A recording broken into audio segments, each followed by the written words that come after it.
Hello friends, this is Ravikant Sharma and welcome back to physics classes. अपना जो topic चल रहा था ग्रेविटेशनल फील्ड, उसी को आगे देखते हैं। ग्रेविटेशनल फील्ड में कल जो पढ़ाया था मैंने कि यदि कोई ऑब्जेक्ट अर्थ की सरफेस है एस हाइट पे दे रखा है तो उसके ग्रेविटेशनल एक्सेलरेशन में क्या चेंज होगा। तो देखा था अपने पास फॉर्मूला क्या आया था, g dash is equal to g bracket के अंदर 1-2h/r। मतलब क्या है इसका कि यदि कोई ऑब्जेक्ट अर्थ की सरफेस से स्मॉल एस हाइट पे यदि चला जाता है, स्मॉल एस हाइट पे है, रेस्ट पोजीशन में, ये ध्यान रखना, अपने फेंका या फिर उसकी वेलोसिटी चेंज नहीं हो रही, वहां पे जाके स्टॉप हो गया, तो वहां पे एच हाइट पे ऑब्जेक्ट यदि रखा हुआ है अर्थ की सरफेस, तो वहां पे उसका ग्रेविटी एक्सेलरेशन कम होगा। कितना कम हो जाएगा? अब अर्थ पे ग्रेविटी एक्सेलरेशन का कितना कम होगा? 2gh/में आर ही क्या हो जाएगा? कम हो जाएगा। देखो आगे देखो, उसमें वेरिएशन यदि देखते हैं, वेरिएशन जो चेंज हो रहा है, अब वेरिएशन में चेंज कैसे करें? एक तो अर्थ की सरफेस से एच हाइट ऊपर देख लिया, अब ऐसे एच हाइट जो अर्थ की सरफेस उससे नीचे की साइड में यदि देखें तो देखो सेकेंड जो अपना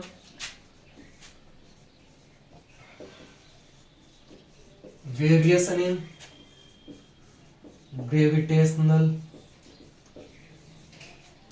acceleration, gravitational acceleration due to depth, due to depth, यानी कोई ऑब्जेक्ट है अर्थ की सरफेस से एज स्मॉल एच साइड नीचे के साइड में है, तो उसमें क्या चेंज होगा? ग्रेविटी एक्सेलरेशन, वो देख लेते हैं। मान लिया ये अर्थ दे रखा है, अर्थ है,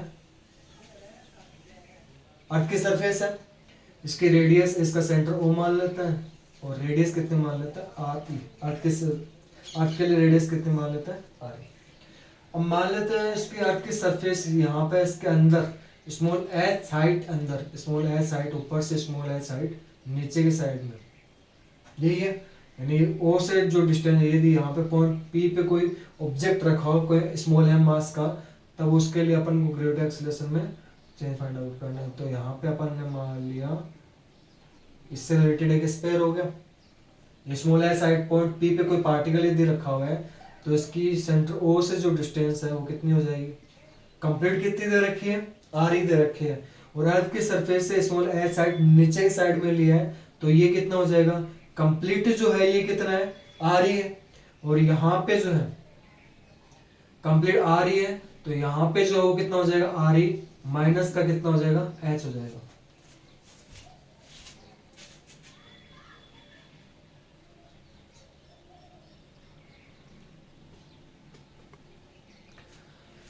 ठीक है, ये आर ई माइनस एच हो जाएगा। अब देखो इसमें आर ई माइनस एच हो गया। अब यदि अर्थ की सरफेस पे ग्रेविटी एक्सेलरेशन फाइंड आउट करें कि मास से रिलेटेड है, यहाँ पे मास इसका एम मान लिया, जो अर्थ की डेंसिटी है वो कितनी मान ली? डी मान ली। तो यदि मास की फॉर्म में ग्रेविटी एक्सेलरेशन होता है, वो कितना होता है अपने पास? अर्थ की सरफेस पे जी कैपिटल एम अपॉन में कितना होता है? R E square. ये तो कब है? जब कोई ऑब्जेक्ट जो अर्थ की सरफेस पे यदि बाउंड्री पे यदि रखा हुआ है, बाउंड्री मतलब अर्थ की सरफेस पे यदि रखा हुआ है, तब तो ग्रेविटी एक्सेलरेशन ये करता है। ये तो मास की फॉर्म में था, और अपने पास डेंसिटी फॉर्म में भी फॉर्मूला पता है, 4/3 g pi r E D. ये क्या हो गया? डेंसिटी फॉर्म में। अब देखना है कि कौन सा फॉर्मूला अपन को काम में लेना है। देखो इधर, यहाँ पे ये जो अर्थ है उसका मास अपन ने m मान रखा है, डेंसिटी डी मान रखी है। यदि कोई ऑब्जेक्ट अर्थ की सरफेस से अंदर के साइड में स्मॉल एस साइड पे आ जाता है, मतलब इस वाले पॉइंट पी पे, तो यानी ये शेप जो है इसकी चेंज होगी। शेप चेंज हो तो मास चेंज होगा, डेंसिटी चेंज नहीं होगी। कि यदि स्मॉल एस साइड पे आएगा तो मास ही तो चेंज होगा, डेंसिटी तो उतनी रहेगी। मास चेंज होगा, मास यदि चेंज हो रहा है तो मान ले तो जो अंदर वाला स्पेयर जो बन रहा है उसका मास कितना मान लिया? एम डेस मान लिया। और एम डेस मास में यदि चेंज हो रहा है तो अपन ये वाला फॉर्मूला काम में लेंगे, ये वाला फॉर्मूला काम में नहीं लेंगे। ये वाला फॉर्मूला काम में लेंगे, जो यहाँ पे न्यू जो ग्रेविटी एक्सेलरेशन है वो कितना हो जाएगा? G dash is equal to g m dash upon में रेडियस ऑफ अर्थ। यहाँ पे रेडियस चेंज और डिस्टेंस चेंज हो जाएगी, कितनी हो जाएगी? आर ई माइनस एच का होल स्क्वायर। ये तो होगा ना, ठीक है। और एम डेस चेंज कर रहा है, मास निकालना है जो न्यू स्पेयर बना उसका। मास इज इक्वल टू क्या होता है? D is equal to density is equal to क्या होता है? मास अपॉन में वॉल्यूम, ये होता है। Density is equal to mass upon volume, तो मास इज इक्वल टू कितना हो जाएगा? Volume into density. ये फॉर्मूला यहाँ पे काम में ले लें। वॉल्यूम, वॉल्यूम देखो किसका अपन वॉल्यूम निकाल रहे हैं, जो नया स्पेयर बन रहा है उसका मास निकाल रहे हैं, तो उसका वॉल्यूम भी यही रहेगा। तो देखो इसमें वॉल्यूम किसका निकालना है, स्पेयर का। स्पेयर का वॉल्यूम कितना होता है 4/3 पाई आर क्यूब। आर जो है रेडियस निकालने इसकी, अंदर वाला जो स्पेयर उसकी रेडियस कितनी होगी, आर ई माइनस का कितना हो जाएगा एच का होल क्यूब, क्योंकि स्पेयर का जो वॉल्यूम है, स्पेयर स्पेयर का जो वॉल्यूम है वो कितना होता है 4/3 पाई आर क्यूब। वॉल्यूम तो ये हो गया, डेंसिटी जो है वो कितनी मान लेते हैं, डी मान लेते हैं इधर। तो मास जो वो कितना आ गया, m dash is equal to 4/3 pi r e minus h का क्यूब डी हो गया। इसको इक्वेशन नंबर मैं फर्स्ट दे दूं और इसको इक्वेशन नंबर सेकंड दे दें अपन, तो कितना हो जाएगा अपने पास, ये एम डेस की वैल्यू जी डेस में रखें तो कितना हो जाएगा, g dash is equal to g m dash की वैल्यू रख रहे हैं अपन, जी इंटू में 4/3 pi r e minus h का होल क्यूब इंटू में क्या आ जाएगा, डी आ जाएगा। डिनोमिनेटर में देखो अपने पास क्या है, आर ई माइनस एच का कितना दे रखा है होल स्क्वायर। तो यहाँ पे आर ई माइनस एच के होल स्क्वायर से आर ई माइनस एच का whole square cancel out, only कितना बचा है, आर ई माइनस एच बचा है, आर ई माइनस एच बचा है, इंटू में क्या आ जाएगा डी। तो g dash is equal to 4/3 g pi r e minus h into में डी। अब देखो ये इसको पूरे को इक्वेशन नंबर 4 दे देते हैं। यहाँ पे तो ये वाला फॉर्मूला काम में लिया, लेकिन अपने पास जो फॉर्मूला आ रहा है वेरिएशन इन ग्रेटर एक्सेलरेशन वो किसकी फॉर्म में आ रहा है, डेंसिटी फॉर्म में आ रहा है। तो इसको इक्वेशन नंबर सेकंड देते हैं अपन। तो इक्वेशन फर्स्ट में जब सेकंड का डिवाइड देंगे, इक्वेशन फर्स्ट में सेकंड का डिवाइड देंगे तो जी डेस अपॉन में कितना आ जाएगा, जी आ जाएगा। तो जी डेस अपॉन जी यानी 4/3 g pi r e minus h into में कितना हो जाएगा डी। ये तो इक्वेशन सॉरी सेकंड में फर्स्ट का डिवाइड देगा, सेकंड में फर्स्ट का डिवाइड, सेकंड इक्वेशन ये है। तो जी डेस एलएस साइड में, फर्स्ट का डिवाइड है तो जी है। डेंसिटी वाला फॉर्मूला काम में लेना है तो कितना हो जाएगा 4/3 g pi r e minus h into में डी। ठीक है, डिनोमिनेटर में देखो कितना आएगा, डिनोमिनेटर में जी वाली टर्म लेनी है, कितनी हो जाएगी 4/3 g pi r E D.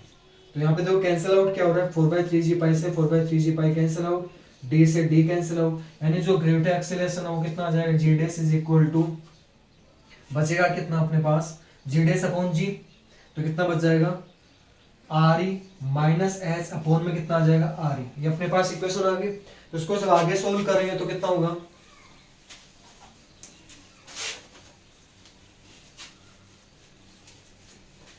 अपने पास देखो जी डेस अपॉन जी, जी डेस अपॉन जी। अब यहाँ पे क्या करना, are e minus H numerator में और आर ई डिनोमिनेटर में, तो आर ई में आर ई का डिवाइड लगा दो। तो आर ई में जब आर ई का डिवाइड लगाओ कितना बचेगा 1, यानी ये जो आर ई है इसका ऊपर दोनों टर्म से डिवाइड दे रहे हैं, यानी इसको स्प्लिट कर रहे हैं, अलग अलग डिवाइड कर रहे हैं। तो कितना हो जाएगा 1 माइनस एच में आर ई का डिवाइड लगाओगे तो कितना बचेगा 1 अपॉन में एच आर ई। यानी जो ग्रेविटी एक्सेलरेशन वेरिएशन है,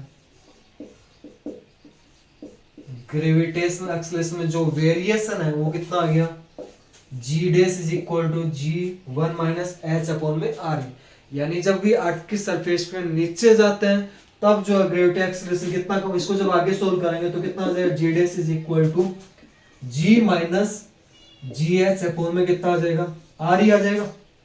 यहाँ पे जी माइनस जी एच अपॉन में आर ई आ जाएगा। यानी ग्रेविटी एक्सेलरेशन अर्थ की सरफेस तो इतना होता है और अर्थ की सरफेस से अंदर जाएंगे कितने, एच हाइट पे जब डेप्थ में जा रहा है तो ग्रेविटी एक्सेलरेशन डिक्रीज हो रहा है, कितना डिक्रीज हो रहा है, जी एच अपॉन आर ई। तो वो सेम ही हो गया, चाहे अर्थ की सरफेस से ऊपर जाओ चाहे नीचे जाओ, ग्रेविटी एक्सेलरेशन में हमेशा क्या हो रहा है, कमी हो रही है। अर्थ की सरफेस से ऊपर जाते तब तो कितनी कमी होती है, अपने पास फॉर्मूला कितना आया था, g dash is equal to g minus 2g h upon में आर ही आया था। यानी कि अर्थ के सरफेस से यदि ऊपर की साइड में जा रहे हैं तब तो ग्रेविटी एक्सेलरेशन में 2g एच अपॉन आर की कमी आती है, और ये अर्थ के सरफेस से अंदर के साइड में जा रहे हैं, एच साइड अंदर जा रहे हैं, एच डेप्थ अंदर जा रहे हैं, तो ग्रेविटी एक्सेलरेशन कितना कम होगा, जी एच अपॉन में आर। इसका मतलब क्या है, यदि अर्थ के सरफेस सेम हाइट पे ऊपर जाते हैं, एच हाइट पे नीचे जाते हैं, तो उस कंडीशन में जितना अपन नीचे जा रहे हैं उतना ऊपर जा रहे हैं, तो उस कंडीशन में ग्रेविटी एक्सेलरेशन क्या होगा, नीचे जाने पर ग्रेविटी एक्सेलरेशन क्या होगा, आधा कम होगा किसके कंपेयर में, जितना ऊपर जा रहा है उसके कंपेयर में क्यों हाफ कम, क्योंकि ये 2 GS अपॉन आ रहा है, ये क्या है GS अपॉन आ रहा है। तो हमेशा ध्यान रखना, चाहे ऑब्जेक्ट अर्थ के सरफेस से ऊपर जाए चाहे नीचे जाए, हमेशा ग्रेविटी एक्सेलरेशन कम होगा। और कितना कम होगा, यदि सेम है हाइट एस पे यदि जा रहा है तो जितना ऊपर जा रहा है वहां पे ग्रेविटी एक्सेलरेशन है, जितना नीचे जाए उससे कितना वो डबल होगा, और नीचे वाला जो ग्रेविटी एक्सेलरेशन है वो ऊपर वाले का क्या होगा, हाफ होगा। ठीक है, अब देखो थर्ड वाला जो पॉइंट है, या फिर एक न्यूमेरिकल कर लेते हैं इसमें, पहले एक न्यूमेरिकल कर लेते हैं। क्वेश्चन है एट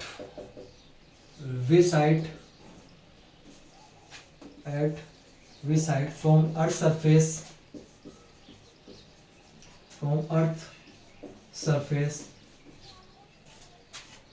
gravitational acceleration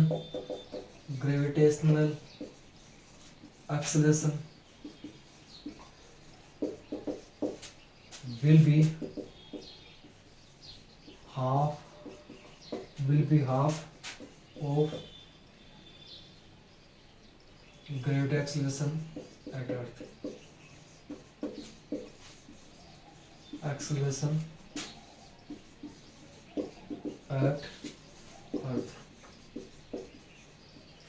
क्या क्वेश्चन है कि कितने हाइट पे, एट विच साइड, कितने हाइट फ्रॉम अर्थ के सरफेस से कितने हाइट पे ग्रेविटी एक्सेलरेशन जो है आधा हो जाएगा। किसका आधा हो जाएगा, जो अर्थ के सरफेस पे जितना ग्रेविटी एक्सेलरेशन उसका आधा हो जाएगा। यानी अपने पास दे क्या रखा है, अपने पूछा क्या है, एक तो जी एच की वैल्यू पूछी है, अर्थ के सरफेस कितने हाइट है एच की वैल्यू पूछी है। सेकंड जो अपने पास ये सॉल्यूशन है इधर, सेकंड जो है वो अपने पास क्या बोला है कि कितने हाइट पे जो ग्रेविटी एक्सेलरेशन है अर्थ पे ग्रेविटी एक्सेलरेशन कितना मानता है, जी मानता है, उसका हाफ हो जाएगा।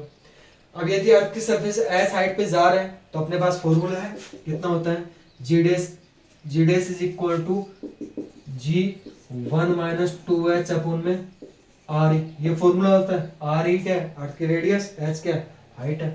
तो इस कंडीशन में कितना हो जाएगा, ये फॉर्मूला रख दे इधर, तो कितना हो जाएगा h g dash is equal to g 1 minus 2h upon में r e is equal to कितना हो जाएगा जी बाई 2 हो जाएगा। जी से जी क्या हो, कैंसिल आउट, यानी बचा क्या अपने पास 1 माइनस 2h अपॉन में कितना बच जाएगा, आर ई बच जाएगा। इधर कितना बचेगा 1/2। वैल्यू किसकी निकालनी है अपन को, हाइट की वैल्यू निकालनी है। तो हाइट की वैल्यू कैसे निकालेंगे, ये माइनस का है, उस साइड जाके प्लस का कर देते हैं इसको, क्योंकि एच की वैल्यू निकालनी है तो उसको पॉजिटिव रखना पड़ेगा ना। Minus 2h upon R E, उस साइड जाके plus 2h upon R E, plus का हाफ इस साइड में आके माइनस हाफ पे आया, 1 माइनस हाफ, 1 में से हाफ यदि लेस करते तो कितना बचता है, हाफ ही तो बचता है। तो कितना बच जाएगा 2h अपॉन में कितना बच जाएगा आर ई, यानी हाफ बचेगा। एंड जो हाइट है वो वैल्यू कितनी आ जाएगी, हाइट जो है आर ई अपॉन में कितना हो जाएगा 4 हो जाएगा। यानी कि जब अर्थ के सरफेस से जो अर्थ की रेडियस उससे 1/4 टाइम हाइट पे लेके जाए तो ग्रेविटी एक्सेलरेशन कितना हो जाता है, हाफ हो जाता है। यदि वैल्यू अपने पास पता है कि कितनी होती है, अर्थ की रेडियस कितनी होती है 6400 किलोमीटर होती है, अपन 4 का डिवाइड जब लगाएंगे तो हाइट की जो वैल्यू कितनी आ जाएगी 600 किलोमीटर आ जाएगी। यानी इतनी हाइट पे यदि जाएंगे 1600 किलोमीटर की यदि हाइट पे जा रहे हैं अपन, तो वहां पे ग्रेविटी एक्सेलरेशन कितना हो जाएगा, आधा हो जाएगा। कहाँ पे, किसकी कंपेयर में, अर्थ पे जो ग्रेविटी एक्सेलरेशन उसके कंपेयर में कितना हो जाएगा, हाफ हो जाएगा। कितने हाइट पे 1600 किलोमीटर की हाइट पे वो कम हो जाएगा। अब देखो अपन वेरिएशन पढ़ रहे थे, ये समझ में आ गया ना आपको। यदि कोई प्रॉब्लम है, कुछ समझ में, कोई टर्म समझ में नहीं है तो कमेंट बॉक्स में जरूर लिख देना आप लोग। न्यूमेरिकल साथ साथ में बुक्स के न्यूमेरिकल सोल्व करते जाओ। जो टॉपिक अपना चल रहा है उससे रिलेटेड बुक्स में या फिर कोई भी गाइड में जो न्यूमेरिकल दे रखा है वो कमेंट बॉक्स में मेरे से पूछ सकते हो, आपको सोल्व करके भेज दूंगा। या फिर जो अपना जो नया टॉपिक है, नया वीडियो जो अपलोड करें उसमें आपको सॉल्यूशन बता दूंगा उसका।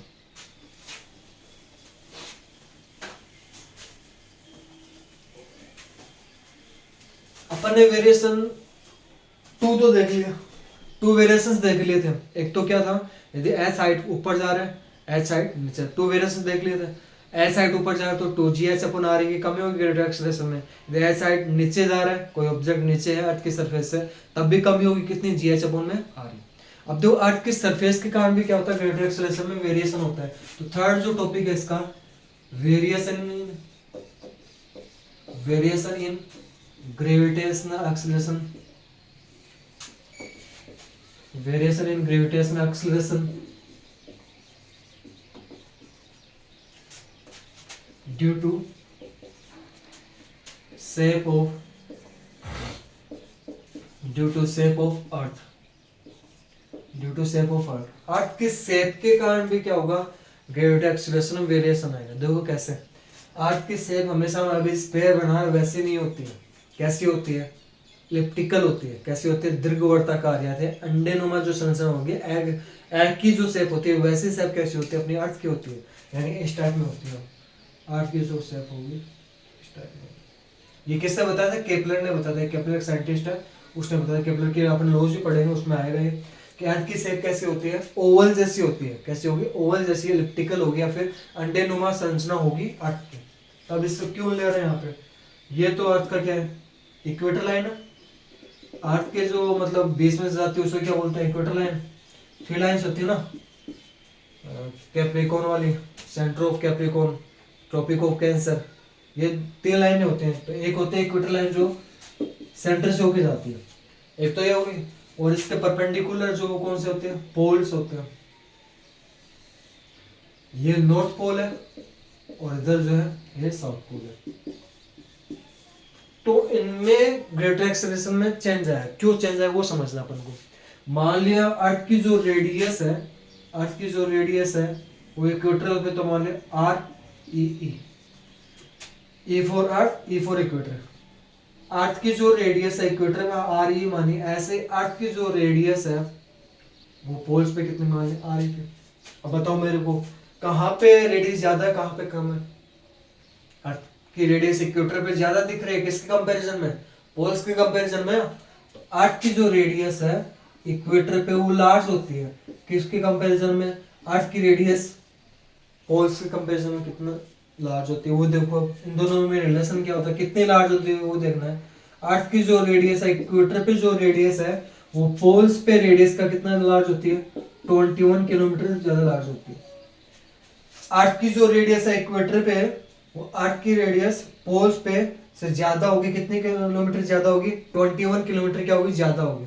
तो अपन इसमें ग्रेविटी एक्सेलरेशन में सर कैसे निकालेंगे, वेरिएशन कैसे निकालेंगे। तो देखो इधर कि जो ग्रेविटी एक्सेलरेशन है वो इक्वेटर पे, उसका फॉर्मूला क्या होगा, वो नॉर्मल फॉर्मूला gm/में r²। ये कहाँ पे, इक्वेटर पे, इक्वेटर पे है तो ये लगा देगा स्क्वायर। मास तो अर्थ का सेम रहने वाला। ग्रेविटी कैपिटल जी क्या है, कांस्टेंट है, ग्रेविटी कांस्टेंट है, ये दोनों कांस्टेंट, चेंज ओनली आर ही होगा। Equation number first. ऐसे जब पोल्स पे ग्रेविटी एक्सेलरेशन यदि निकालेंगे तो वही फॉर्मूला gm/में radius of earth at poles का स्क्वायर कर देंगे। क्वेश्चन नंबर क्या हो जाएगी, सेकंड हो जाएगी। यहाँ पे देखो जो ग्रेविटी एक्सेलरेशन वो इनवर्सली प्रोपोर्शनल है, किसके, रेडियस के स्क्वायर के इनवर्सली प्रोपोर्शनल है। यदि इसका मतलब क्या है कि जहां पे रेडियस कम है वहां पे ग्रेविटी एक्सेलरेशन क्या होगा, ज्यादा होगा। और जहां पे ग्रेविटी एक्सेलरेशन ज्यादा, वहां पे ग्रेविटी एक्सेलरेशन, सॉरी, जहां पे रेडियस कम है वहां पे ग्रेविटी एक्सेलरेशन क्या होगा, ज्यादा होगा। और जहां पे रेडियस ज्यादा है वहां पे ग्रेविटी एक्सेलरेशन क्या होगा, कम होगा। तो इन दोनों जब कंपैरिजन करेंगे तो कहां पे रेडियस ज्यादा है, इक्वेटर पे रेडियस ज्यादा है तो वहां पे ग्रेविटी एक्सेलरेशन क्या होगा, कम होगा। इक्वेटर पे जो रेडियस है वो पोल्स पे रेडियस की कंपैरिजन कितनी ज्यादा है, 21 किलोमीटर ज्यादा है। तो यहाँ पे रेडियस ज्यादा है कंपैरिजन टू पोल्स की जो रेडियस है उससे ज्यादा है। तो वहां पे ग्रेविटी एक्सेलरेशन जो पोल्स पे है वो क्या होता है, लार्ज होता है, किसके कंपैरिजन में, ग्रेविटी एक्सेलरेशन एट इक्वेटर पे। तो हमेशा ध्यान रखना पोल्स पे ग्रेविटी एक्सेलरेशन की वैल्यू इक्वेटर पे ग्रेविटी एक्सेलरेशन की वैल्यू से लार्ज होते हैं। रीजन क्या है इसके पीछे, क्योंकि radius of earth at equator will be greater than radius of earth at poles, ये रीजन है। अब इनवर्सली प्रोपोर्शनल साइन है, जहाँ पे रेडियस कम हो वहाँ पे ग्रेविटी एक्सेलरेशन क्या होगा, लार्ज होगा। यहाँ पे रेडियस कम है पोल्स पे तो यहाँ पे ग्रेविटी एक्सेलरेशन क्या होगा, लार्ज हो जाएगा। ठीक है, ये थर्ड ही आपका कंप्लीट।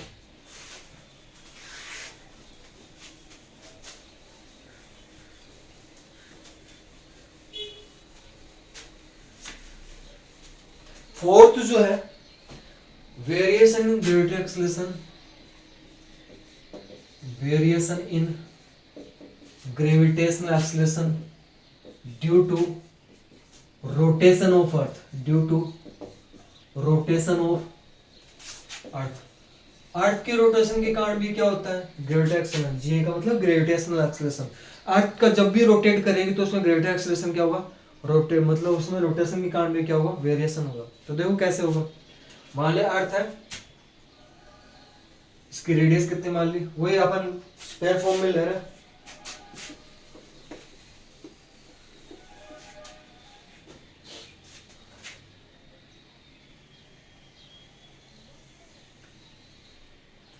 स्क्वायर फॉर्म में ले लिया, तो इसके अर्थ की जो रेडियस हो कितने मान ली, आर ही मान लिया, सेंटर कितना माना है, ओ माना है। अब मान लेते हैं ये जो अर्थ है अपने एक्सिस के रिस्पेक्ट में क्या कर रही है, रोटेट कर रही है। रोटेशन लिखा है ना, तो अर्थ क्या कर रही है, अपने एक्सिस पे रोटेट कर रही है। कितनी वेलोसिटी से रोटेट कर रही है, अब रोटेट कर रही है, एंगुलर वेलोसिटी काम मिलेंगे यहाँ पे ओमेगा। कितने एंगुलर वेलोसिटी से रोटेट कर रही है, ओमेगा एंगुलर वेलोसिटी से क्या कर रही है, रोटेट कर रही है। ओमेगा एंगुलर वेलोसिटी जब अर्थ अपनी एक्सिस पे रोटेट करती है तो उस कंडीशन में अर्थ का एवरी पार्टिकल भी क्या करता है, एक सर्कुलर पथ पे मूव करने लग जाता है। यदि यहाँ पे कोई पार्टिकल है अर्थ के सरफेस, यदि यहाँ पे कोई पार्टिकल मान लिया पॉइंट पी पे, तो वो भी क्या करेगा, एक सर्कुलर पथ पे मूव करेगा। अर्थ अपनी एक्सिस पे, यहाँ पे कोई यदि कोई पार्टिकल है, यदि कोई अर्थ अपनी एक्सिस पे रोटेट कर रही है, तो मतलब ये पार्टिकल भी क्या करेगा, सर्कुलर पथ पे मूव करने लग जाएगा। तो मान लिया यहाँ पे पॉइंट पी पे कोई पार्टिकल रखा हो जो सर्कुलर पथ पे मूव करने लग जाता है, सर्कुलर पथ ये बना दिया इसके लिए, ठीक है। ये आ रही है, ये ओ है, इसका सेंटर जो सर्कुलर पथ का ओडेस मान लीजिए, ओडेस पी, ठीक है। और ये पॉइंट पी से मान लेते हैं, इसको जब मिलाएंगे तो एक लेटीट्यूड बन रहा है, लेटीट्यूड मान लिया, थीटा मान लिया, कितना मान लिया, थीटा मान लिया। अब अपन को पता है कि यदि कोई पार्टिकल जब भी सर्कुलर पथ पे मूव करता है तो उस पे हमेशा सेंटर की तरफ एक फोर्स लगता है, जिसको क्या बोलते हैं, सेंट्रीपिटल फोर्स बोलेंगे। सेंटर, यदि कोई पार्टिकल सर्कुलर पथ पे यदि अपन को मूव कर रहा है तो उस पे हमेशा सेंटर की तरफ एक फोर्स लगता है। कौन सा फोर्स लगता है, सेंट्रीपिटल फोर्स लगता है। अब सेंट्रीपिटल फोर्स को बैलेंस करने के लिए बाहर के साइड में एक फोर्स लगेगा, वो कौन सा लगेगा, सेंट्रीफ्यूगल फोर्स। सेंटर की तरफ टुवार्ड सेंटर तो कौन सा फोर्स लगता है, टुवार्ड्स सेंटर, वो तो फोर्स लगेगा centripetal force, centripetal force. Second जो फोर्स लगेगा outside of centre, outside of circle बोल देते हैं उसको। आउटसाइड जो सर्कल लगेगा पार्टिकल में जो फोर्स लगता है वो सेंट्रीफ्यूगल फोर्स लगता है। कौन सा फोर्स लगेगा, सेंट्रीफ्यूगल फोर्स लगेगा। कौन सा फोर्स लग जाएगा, सेंट्रीफ्यूगल फोर्स जो है सर्कल पे बाहर की साइड में लगेगा। अब देखो सेंट्रीपिटल फोर्स की जो वैल्यू होती है, सेंट्रीपिटल या सेंट्रीफ्यूगल दोनों का मैग्नीट्यूड सेम होता है बट डायरेक्शन अपोजिट होती है। Newton's third law, action reaction, वो जितना फोर्स किसी ऑब्जेक्ट पे आप लगाते हो उतना ही फोर्स वो ऑब्जेक्ट आप पे लगाएगा, बट डायरेक्शन क्या होगी, अपोजिट होगी। मैग्नीट्यूड तो दोनों का सेम होगा बट डायरेक्शन क्या होगी उसकी, अपोजिट होगी। तो सेंट्रीपिटल फोर्स की वैल्यू फिक्स होती है, कितनी होती है, mv स्क्वायर अपॉन में r। ये फॉर्मूला जब कब काम में लेंगे, जब वेलोसिटी कैसे दे रखे, लीनियर वेलोसिटी, यानी कोई ऑब्जेक्ट है यदि स्ट्रेट लाइन पे जब मूव कर रहा है वेलोसिटी v से सर्कुलर पथ पे, तो कितना हो जाएगा, mv स्क्वायर अपॉन r हो जाएगा। यदि लेकिन एंगुलर वेलोसिटी हो जाए तो फॉर्मूला क्या होता है, m omega square r, m omega square r। कैसे आए, v इज इक्वल टू रख देते हैं ओमेगा, क्योंकि लीनियर वेलोसिटी, एंगुलर वेलोसिटी और रेडियस r में जो रिलेशन होता है वो कितना, v is equal to omega. यहाँ पे रखो v is equal to omega, क्या बनेगा, m omega square r square, 1r से 1r कैंसिल आउट, क्या बचेगा, सेंट्रीफ्यूगल या सेंट्रीपिटल फोर्स की वैल्यू कितनी आ जाएगी, m ओमेगा स्क्वायर r। यानी अपने पास जो है ये पार्टिकल जो है उस पे जो फोर्स लगेगा वो बाहर के साइड में लग रहा है, यानी इस साइड में लगेगा, कितना लग जाएगा, m ओमेगा स्क्वायर r। अब ये जो लेटीट्यूड एंगल की जो डायरेक्शन थी ओपी, उसको आगे बढ़ा देता है। ये थीटा है, ये दोनों पैरेलल लाइंस है, ये ट्रांसवर्सल एंगल बन गए, ये थीटा लिया तो कौन सा हो जाएगा, थीटा हो जाएगा। Omega m omega square r, इसका थीटा के साथ कंपोनेंट जो बन रहा है इधर जो बनेगा वो कितना बन जाएगा, m omega square r cos theta. इधर क्या बनेगा, m omega square r sin theta. अपन ने वहां कोई यदि वेक्टर क्वांटिटी उसके जब कंपोनेंट्स करता है तो जिस थीटा जो भी एंगल है उसके साथ तो कोस आता है, उसके परपेंडिकुलर डायरेक्शन में क्या आ जाता है, साइन होगा। तो यहाँ पे साइन वाला तो अपन को काम में नहीं लेना है, तो इसको तो साफ कर देता हूँ, ये समझाने के लिए किया। अब देखो इसमें बैलेंस करवाना है। क्या बैलेंस करवाना है, यहाँ पे जो पार्टिकल P मतलब पॉइंट P पे जो पार्टिकल लिया था या कोई ऑब्जेक्ट लिया, उसका मास कितना मान रखा अपन ने, m मान रखा है। कितना मान रखा है, m मान रखा है। तो इसका वेट फोर्स जो है इस डायरेक्शन में सेंटर की साइड में लगेगा कितना, mg। कितना लगेगा, mg।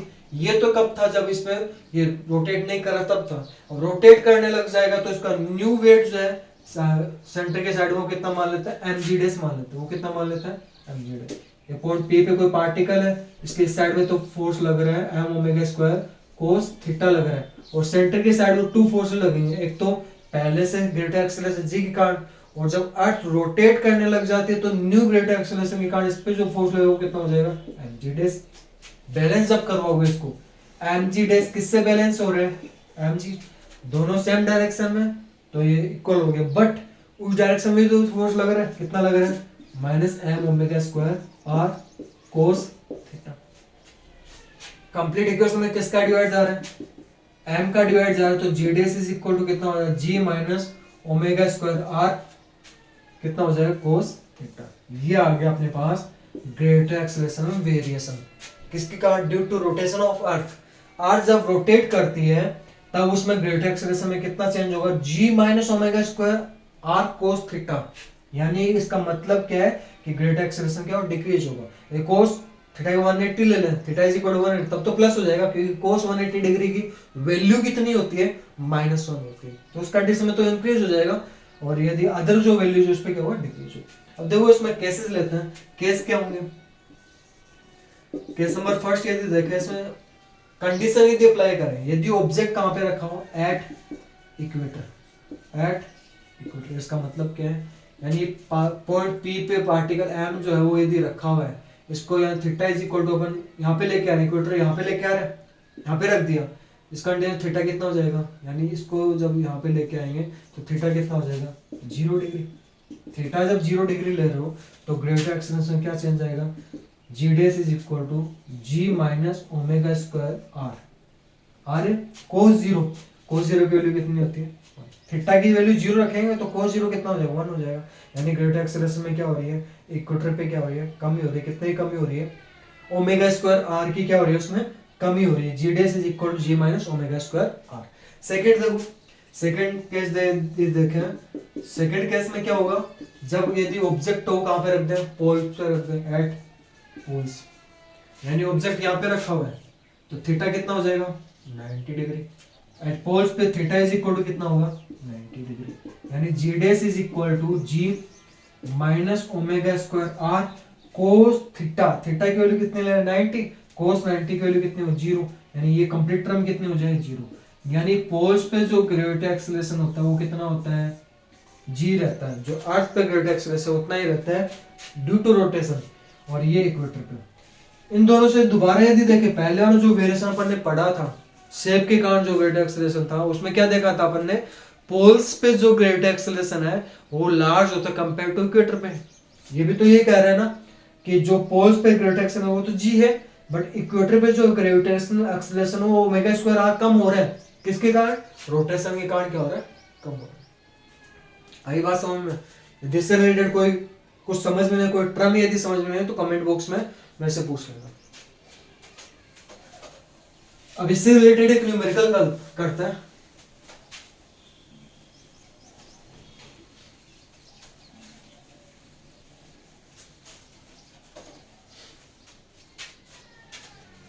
एक न्यूमेरिकल करते हैं इससे related question. Eight which velocity, at which angular velocity of earth any object comes in weightless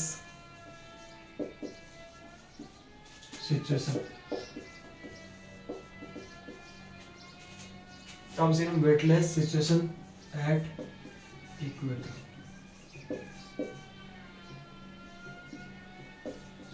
तो देखो इसमें क्वेश्चन में क्या बोला है कि कितनी एंगुलर अर्थ की कितनी एंगुलर वेलोसिटी पे कोई भी ऑब्जेक्ट जो है वेटलेस, वेटलेस मतलब उसका वेट क्या होता है, जीरो हो जाता है एट इक्वेटर। इक्वेटर पे अपने पास अपने देखा को अपने पास फॉर्मूला क्या है, g dash is equal to g minus omega square r, इधर अर्थ की रेडियस है cos theta, omega square r cos theta.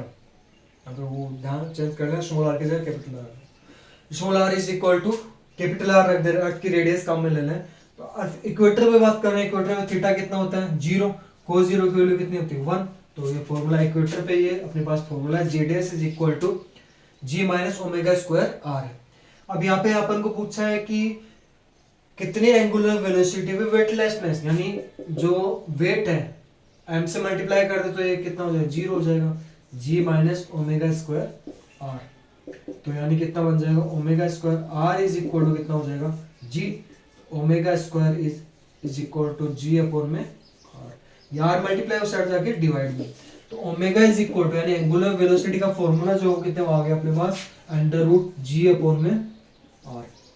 अब इसको जब सोल्व करना सो सोल्व कर लो, वरना इसमें वैल्यू जब रखेंगे 9.8 मीटर पर सेकंड स्क्वायर और ये 6400 किलोमीटर है। मीटर ये 9.8 मीटर पर सेकंड स्क्वायर में और 1 किलोमीटर में, तो इसको भी मीटर में कन्वर्ट करने के लिए किससे मल्टीप्लाई कर दिया, 10 टू पावर 3 से मल्टीप्लाई कर दिया। अब देखो रेड्यूस करना है इसको, ओमेगा जो है वो कितना आ जाएगा, 1 पॉइंट तो नीचे ले लो, तो देखो उसको क्या लिख सकते हैं, 2 मल्टीप्लाई 49, 49 टू से कितना होता है 98 होता है, और नीचे कितना बन रहा है 64 इंटू 208 10 टू पावर 3, एक जीरो ऊपर से आ जाएगा तो कितना बन जाएगा 10 टू पावर 6 बन जाएगा। इसमें नॉर्मल कैलकुलेस है ना, आप खुद कर सकते हो। तो यहाँ पे बचेगा क्या, ओमेगा इज इक्वल टू 49 का अंडर रूट 7, 64 का अंडर रूट 8 और 10 की पावर 6 का अंडर रूट कितना हो 10 टू पावर 3 हो जाएगा। अंदर क्या बचेगा अंडर रूट 2। अब आगे सोल्व करना चाहो तो सोल्व कर लो, क्योंकि अंडर रूट 2 की वैल्यू अपने पास होती है omega is equal to 7 upon में 8 इंटू में 10 टू पावर 3 और रूट 2 की जो वैल्यू होती है 1.414 है।